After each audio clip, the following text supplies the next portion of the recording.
哇！你啲英文唔得喎，你好重 accent 喎。點解你會嚟咗新加坡嘅？新加坡係為咗啲乜嘢啊？你以前喺香港係做乜㗎？保守估計有500分，收到一篇1000字文。記得我今日分享嘅 interview 經歷係有一半都係唔好，出嚟會唔會有俾人話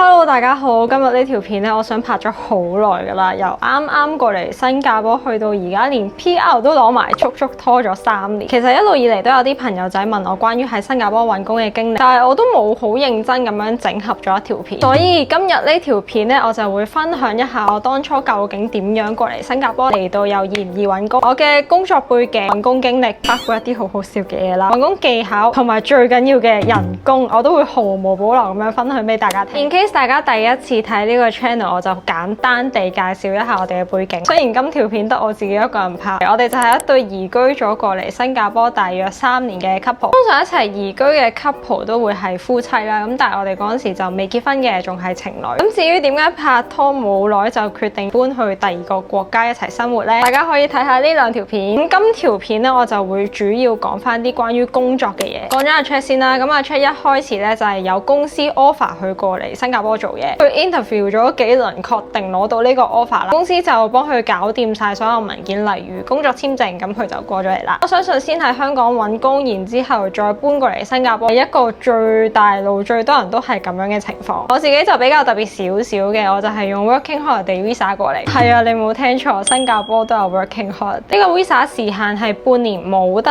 extend 嘅。換句話嚟講，一係你就喺半年之內揾到工，轉做一個正式嘅 working visa，咁你就可以繼續喺度生活。如果唔係，半年後就執包袱走人。啱過嚟新加坡嘅時候咧，我都拍咗一條片係講關於 working holiday visa 申請嘅過程啊、注意事項。我今日都特登再 check 多一次，佢要求名額要交嘅文件咧，so far 到目前嚟講咧都係一樣，唯獨是嗰個出入境而家就方便咗好多啦。因為我嗰陣時過嚟係 COVID 就會比較多嘢搞。之前嗰條片咧，我好似有講漏咗，係有一個 requirement 係你要買來回機票。我去 MOM 真係攞張實體嗰個 visa 卡嘅時候，係要出示呢張回程機票俾你睇。最近有朋友過嚟 working holiday 嘅話咧，歡迎喺下邊留言，睇下而家係咪再咁啦。條片咧，我就主要會集中講翻一啲我自己個人嘅求職經歷，希望都俾到想透過呢個方法過嚟新加坡發展嘅朋友一個參考。有興趣就睇埋落去啦。首先我講下我嘅工作背景先。我申請 working holiday visa 嘅時候，大學畢業冇耐，啱啱出咗嚟做嘢2-3年。我喺香港畢業之後，嚴格嚟講，淨係打過一份 full time 嘅啫。而嗰份 full time 做咗2-3年都好穩定嘅。我喺香港咧係做 co-working， 好坦白講唔係啲乜嘢專業人士，所以我嚟到嘅時候咧係的確有擔心過自己會唔會喺度揾到工嘅。喺新加坡揾工主要就會有幾個求職平台 ，LinkedIn 我覺得係最有用、最多 professional 類嘅工作 ，JobStreet 超多 listing、admin 啊、sales 啊、marketing 啊呢啲大路嘅工。而我自己本人咧亦都喺呢個網站上面 send 得最多 CV， 因為佢嗰個一 click 即 send 嘅功能實在係太方便啦。因為我當時係 send 到一個點，發現原來 send CV 每個月係有 limit 嘅喎，係唔可以超過唔知200份定係300份。你到咗個 limit 咧，你就唔可以再 send， 你就要等下一個月。My Careers Future 呢個係一個政府嘅官方平台，我冇記錯嘅話，只限本地人喺上面求職 PR 或者 Citizen， 你先可以用呢個平台去揾工。呢個平台有一個好大嘅好處，每一個 listing 佢都會寫埋呢份工大約嗰個人工個 range， 而呢啲數字咧通常都係可以代表到市價嘅。我就會用呢個平台睇翻我想做嘅 role 人工大約係幾多。另外仲有個隱藏好處，呢個公司如果你要請外籍人士嘅話，需要喺呢個 My Career Future 出一個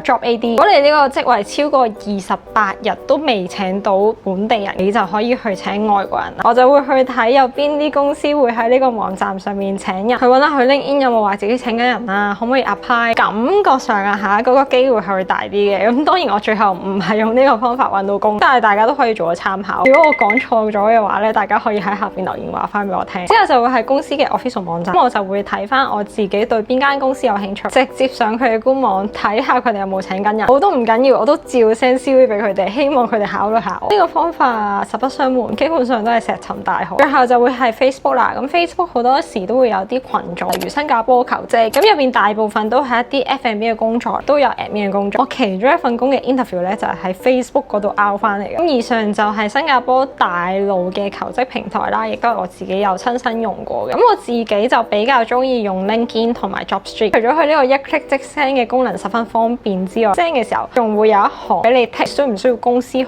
幫你搞工作簽證。有好有唔好啦，好嘅就係慳翻大家嘅時間，大家知大家需要啲咩。唔好嘅就係一間公司去請外國人，個 quota 其實係十分有限。如果佢見到你係需要 visa 嘅 sponsor， 好大機會會就咁就 fill 走咗你嘅。呢個都冇辦法，我寧願佢一開頭就 fill 走我都好過我做晒 interview 之後先 fill 走。咁簡單介紹咗新加坡一啲主要嘅求職平台之後呢，我都想分享下我自己嘅求職經歷。啱啱咪話我 send 咗好多 CV 出去嘅，咁2個月入邊我係 send 咗保守估計有500份，最後我就係得到咗4次面試嘅機會 ，Facebook 一個 ，JobStreet 2個 ，LinkedIn 1個。而我而家做緊嗰份工呢，就係 LinkedIn 嘅 interview 嗰度攞翻嚟噶啦。首先講咗喺 Facebook 嗰個平台攞翻嚟嗰個 interview 先，唯一一個我人仍然喺香港嘅時候做嘅 interview， 我印象好深刻，因為唔係一個好嘅經歷。記得我今日分享嘅 interview 經歷係有一半都係唔好。呢份工呢，就係 admin 嘅工作啦，嗰時傾嘅人工就係2800蚊。我第一輪呢，就係 Zoom 嘅 interview， 完咗呢個 interview 之後呢，咁佢就有啲 task 俾我做。呢樣嘢其實我覺得係十分之普遍，除咗要睇你啱唔啱傾之外，都要睇翻你有冇相應嘅能力啦。呢間公司就係俾咗2個 task 我做，都係一啲 admin related 嘅嘢。第一個 task 我記得就係只用一個 Word 檔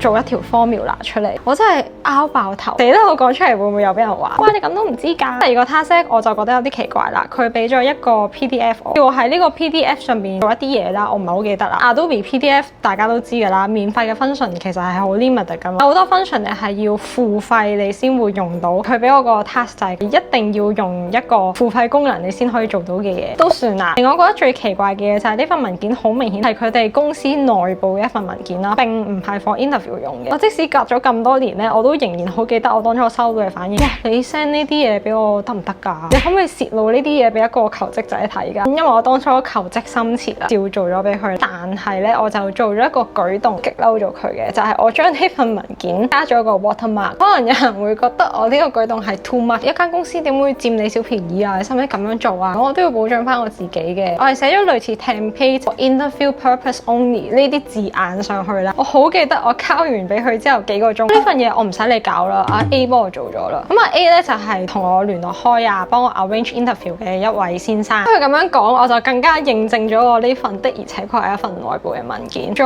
隔咗1日，我就收到一篇千字文，即係緣分驅使。我前2日清我 WhatsApp record 嘅時候，我又睇翻呢篇千字文，內容就係講話我見你本身都有心做啊，諗住俾次機會你啊。咁但係既然咧你作出呢個舉動咧，代表我哋2個之間已經冇咗信任啦，類似呢啲嘢啦。呢份工 interview 係失敗嘅。我淨係講呢個都講咗好耐。之後收到嘅 interview 咧，我個人已經喺新加坡噶啦。之後就係2個 JobStreet 嘅 interview。第一間咧就係 event 公司，都係 virtual in 嘅啫。但係傾咗一陣之後，都 feel 到大家唔係好適合大家，好理所當然地就冇咗下文啦。第二間都係一個好精彩嘅 interview 經歷。當時係正值 COVID，好多公司都會選擇做 virtual interview，但係呢間公司咧就表示真人見一面可能會好啲喎。咁我都同意嘅，有陣時面對面傾咧，個感覺係十分之唔同嘅。當日係一個好炎熱嘅下午，上到去間公司係冇人嘅，得一個人就係同我 interview 嗰個。Apparently 佢係老闆。坐低嘅第一句 Hello how are you doing？ 第二句我特登為咗你呢個 interview 翻嚟，如果唔係我唔使翻 office。哇！就正常 interview 啦，咁我介紹下自己，咁佢又介紹下佢間公司。之後就嚟到一啲 task 嘅環節，俾咗一本雜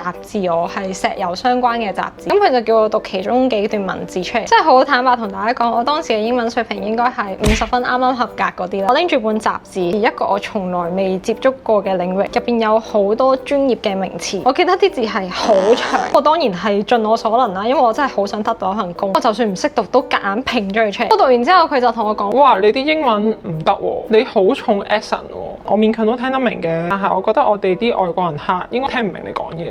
我聽到呢個評語之後，當然係好傷心啦。再加埋佢嘅態度，我都幾肯定，就算佢 end up 真係請咗我，我都未必會喺度做，因為佢唔係出於一個善意或者提醒嘅角度嚟同我講啦，即係用好奚落嘅語氣同埋態度去同我講呢番説話。完咗呢個 interview 之後，我自己都知自己咩料啦，應應該都唔會成功噶啦。點知隔咗一日我收到佢 email 啊，好遺憾你就唔會請你啦。但係如果你想學英文嘅話，我唔介意你上嚟我哋公司，我 personal 咁樣教你。咁我見到呢個 email 當然覺得好奇怪啦，所以我就直頭冇覆佢，咁樣就完咗呢件事啦。我講完以上兩個比較難忘嘅經歷之後呢，就到最後啦。LinkedIn 攞到呢個嘅 interview， 亦都係我而家返緊嘅呢份工。我好記得當初我收到呢個 interview， 真係上 office in 嘅時候，我見到全部人都係好正常啦，間公司嘅格局亦都係好正常啦。嗰陣時我就知道，我一定要得到呢份工。嗱，我唔係話啲咩啊嚇，所以我以上兩個嘅經歷實在係太搞笑啦。一輪 interview 都係普通大家正常傾下偈啦。咁之後我就收到一個 task 啦，係叫我做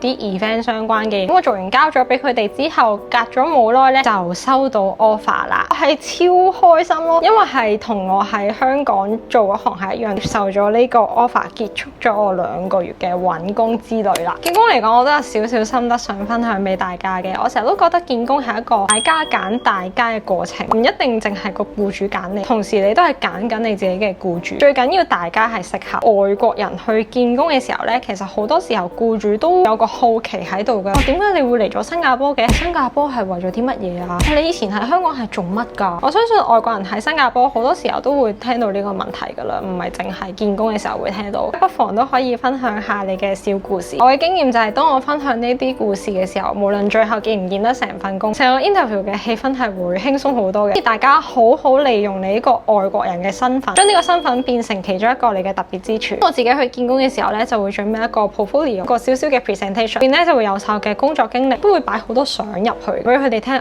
我以前就係做呢啲㗎啦。我相信你 sell 緊自己嘅時候，有啲相俾人睇，嗰個感覺啊，或者對你嘅印象咧，都會更加深刻。咁今日呢條片咧就嚟到呢度啦，希望唔會悶親大家啦。如果大家有啲咩意見或者問題嘅話咧，都歡迎喺下邊留言討論，又或者可以直接 IG direct 揾我。我哋下條片再見啦，拜拜。